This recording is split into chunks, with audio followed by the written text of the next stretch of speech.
यवतमाळमध्ये पैनगंगा नदीला पूर आलाय। सततच्या पावसामुळे विदर्भ मराठवाड्याचा संपर्क हा आता तुटलेला आहे। विदर्भ मराठवाड्याला जोडणाऱ्या पुलावर पुराचं पाणी आलेलं आहे आणि त्यामुळे हा संपर्क तुटलाय। तर पुलावरून वाहतूक न करण्याच्या प्रशासनाने सूचना दिल्या। शेतात पाणी शिरल्याने पिकांचं देखील मोठं नुकसान झालं।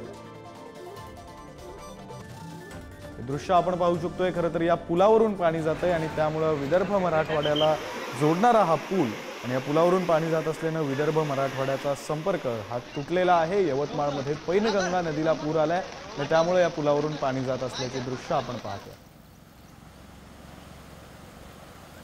प्रतिनिधी श्यामकूर आपल्या सोबत जोडले गेलेत, आपण त्यांच्याकडून जाणून घेऊया। खरं तर ही बातमी आपण पाहतोय, विदर्भ मराठवाड्याचा जो संपर्क आहे तो संपर्क तुटलेला आहे। या सोबतच शेतकऱ्यांचं मोठं नुकसान झाल्याचं सुद्धा पाहायला मिळतंय।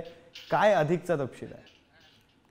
विक्रांत, काल मध्यरात्रीपासून यवतमाळ जिल्ह्यामध्ये सर्वदूर मोठ्या प्रमाणात पाऊस कोसळला। विशेषतः पुसद, महागाव, उमरखेड, आर्णी, राळेगाव या संपूर्ण भागात मोठ्या प्रमाणात पाऊस कोसळला आणि सध्या जे आहे मराठवाडा आणि विदर्भाला जोडणारा जो पूल आहे त्या पुलावरून पाणी जात आहे। पैनगंगा नदी आहे, दुथडी भरून वाहत आहे आणि अशा परिस्थितीमध्ये त्या भागातून जाणाऱ्या नागरिकांच्या जे आहे ते अडकलेले आहेत आणि वाहनांच्या लांबच लांब रांगा आहे। विशेष म्हणजे यवतमाळ जिल्ह्यामध्ये सर्वदूर पाऊस कोसळत असल्यामुळे शेती पिकं जे आहे हे पाण्याखाली आले आहे। घरांचंही नुकसान झालं आहे, अनेक घरांमध्ये पाणी शिरलं आहे। पुसदमध्ये तर उपमुख्यमंत्री अजितदादा पवार यांची यात्रा होती। ती यात्रा या सततच्या जो पाऊस काल मुसळधार पाऊस कोसळला, सदृश्य पाऊस कोसळला, तर त्यामुळं ती रद्द करण्यात आली आहे आणि संपूर्ण पुसद आणि लगतच्या जो तालुके आहे या ठिकाणी मोठ्या प्रमाणात नुकसान झालं। विक्रांत, अगदी खरं श्याम, खरं तर राजकीय शासकीय कार्यक्रमांवर सुद्धा पावसाचे परिणाम पाहायला मिळत आहेत आणि